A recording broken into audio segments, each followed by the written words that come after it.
Assalamualaikum warahmatullahi wabarakatuh. Perkenalkan, nama saya Diva Wahyu Pratama, NIM H44190045. Di sini saya akan menjelaskan mengenai hasil makalah yang telah saya susun yang berjudul Analisis Kelembagaan Pengelolaan Hutan dengan Pendekatan IAD Framework dengan studi kasus di hutan pegunungan kawasan dataran tinggi Dieng.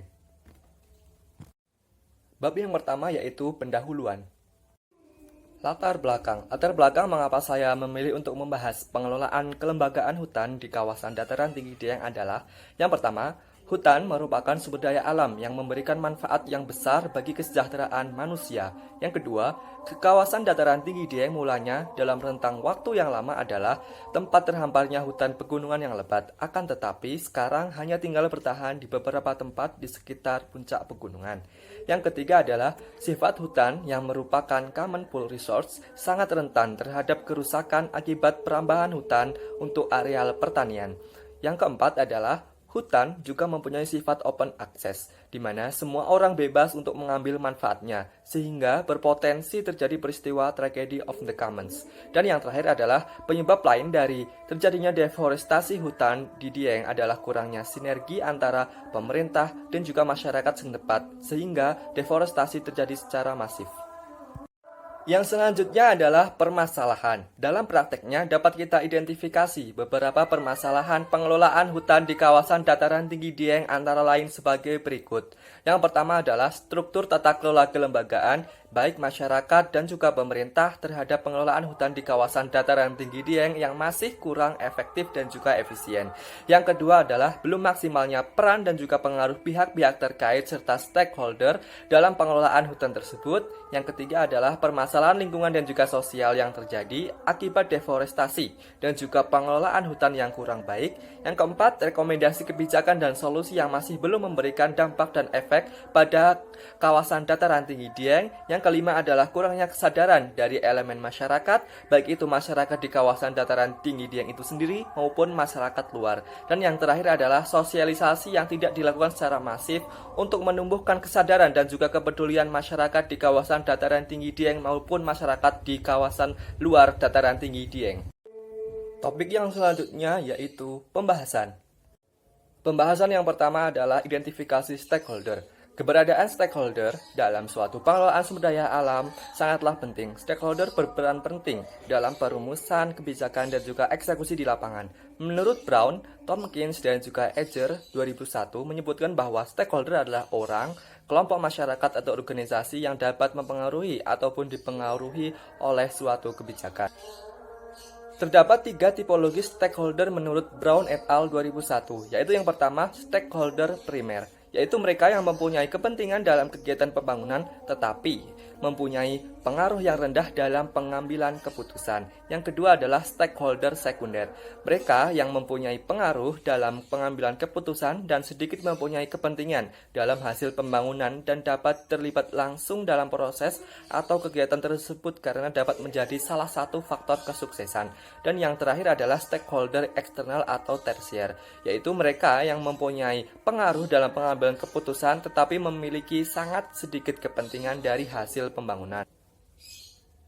Pada pengelolaan kawasan hutan di kawasan dataran tinggi Dieng dapat dijabarkan stakeholder sebagai berikut. Yang pertama adalah stakeholder primer, yaitu mencakup masyarakat kawasan dataran tinggi Dieng khususnya di Kecamatan Kejajar Kabupaten Wonosobo. Yang kedua, lembaga masyarakat hutan desa atau LMHD.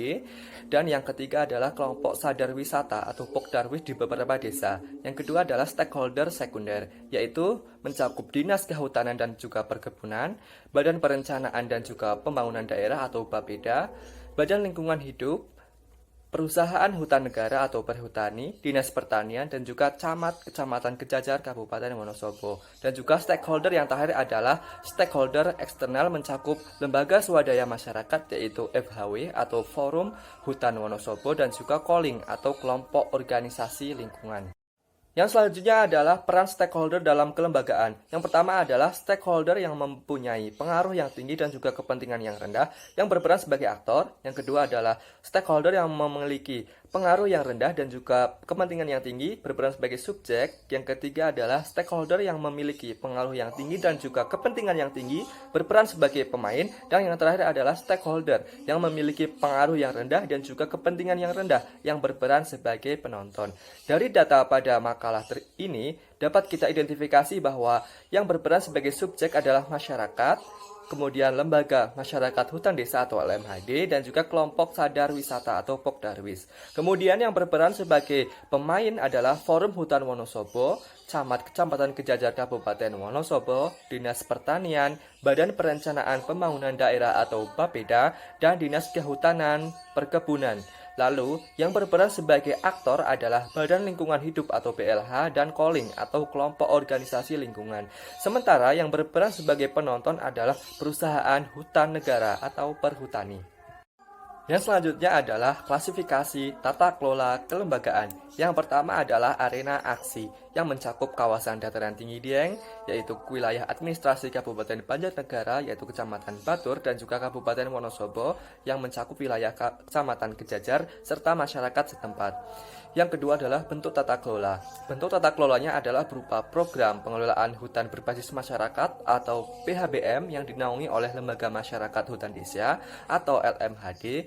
Hutan yang dikelola masyarakat tersebut juga dijadikan objek wisata yang sangat potensial untuk dapat mendatangkan penghasilan tambahan bagi masyarakat setempat yang mengelolanya dengan membentuk kelompok sadar wisata atau Pokdarwis. Kemudian yang ketiga adalah aturan yang berlaku. Aturan yang berlaku di sini yaitu yang pertama boundary rules, di mana masyarakat diatur aksesnya dalam mengelola hutan agar tidak sampai merusak. Contohnya seperti area-area mana yang dapat dijadikan kawasan wisata dan juga areal pertanian.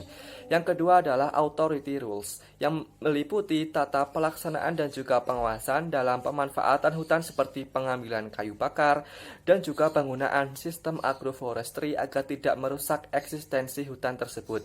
Dan yang terakhir adalah scope rules, di mana pemanfaatan hutan untuk aktivitas wisata akan ditutup dalam jangka waktu tertentu untuk proses rehabilitasi ekosistem dan juga perbaikan sarana dan juga prasarana demi kenyamanan wisatawan.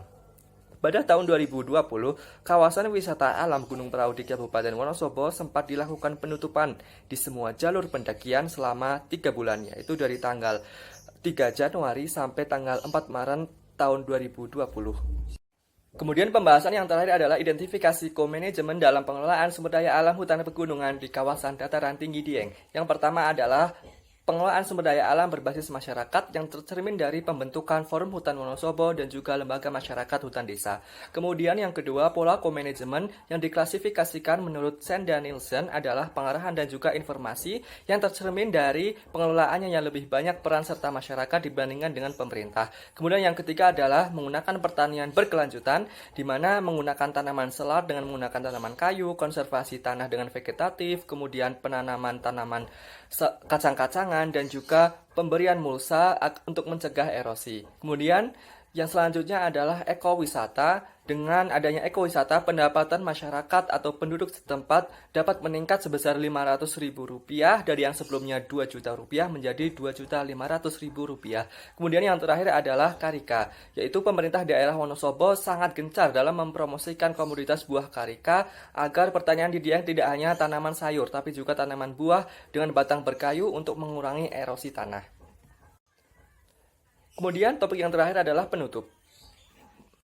Kesimpulan dari makalah ini adalah proses pengelolaan hutan harus lebih diintensifkan dan harus bekerja sama dan berkoordinasi antar badan pemerintah dan juga lembaga swadaya masyarakat untuk dapat membuat suatu kelembagaan yang efektif dan juga efisien serta dapat berjalan secara komprehensif.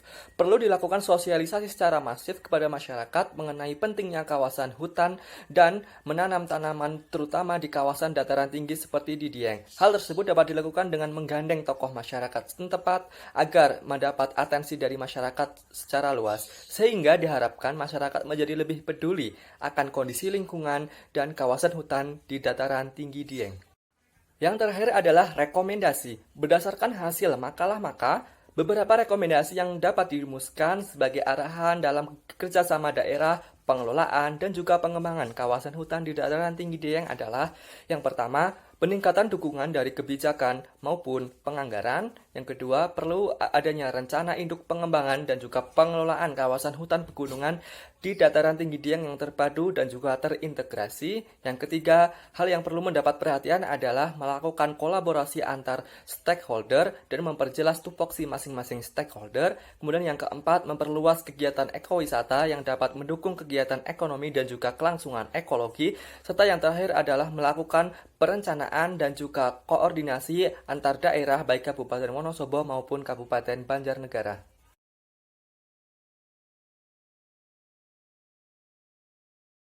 Terima kasih, demikian presentasi dari saya. Wassalamualaikum warahmatullahi wabarakatuh.